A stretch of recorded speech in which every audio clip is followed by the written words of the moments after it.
तुझ्या बोलण्याचं वाईट वाटतं मला. तुझ्या एक एक शब्दाचा फरक पडतो माझ्यावरती. गेंड्याची काजळी नाहीये माझ्याकडे, सेन्सिटिव्ह आहे मी.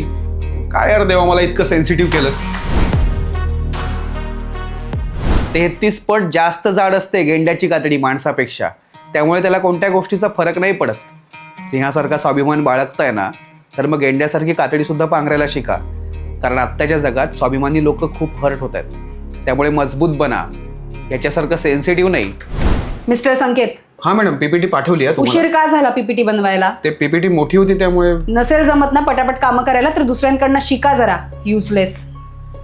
अरे आपल्या मॅडम स्ट्रिक्ट आहेत माहिती आहे ना, वाईट नको वाटून घेऊस तू. वाईट वाटणारच नाही यार, युजलेस वगैरे म्हणाले मॅडम सगळ्यांसमोर मला.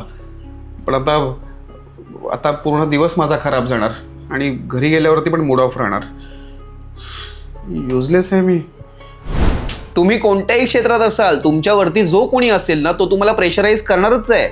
पण त्याच्या बोलण्याचा तुम्ही तुमच्यावरती किती फरक पाडून घेताय ना, याच्याकडे लक्ष दिलं पाहिजे. त्यामुळे किती प्रेशर घ्यायचं आहे ना, याचं लिमिट जरा सेट करा. नाहीतर गेंड्याची कातडी आहेच, पांघरून फिरा आणि मजबूत बना याच्यासारखं. मिस्टर संकेत. हा मॅडम, पीपीटी पाठवली आहे तुम्हाला. उशीर का झाला पीपीटी पाठवायला? अहो ती पीपीटी मोठी आहे ना, त्यामुळे. तुम्हाला नसेल जमत ना पटापट कामं करायला तर दुसऱ्यांकडनं शिका जरा. युजलेस.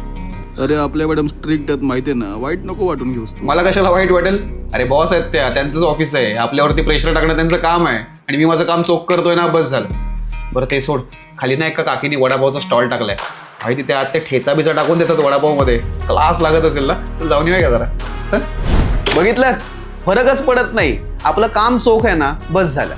काम होत राहतील, प्रेशर येत राहील, पण तुम्ही आजचा दिवस जगून घ्या. उर्जित म्हणायचं पुढे जायचं, उद्या भेटूयात.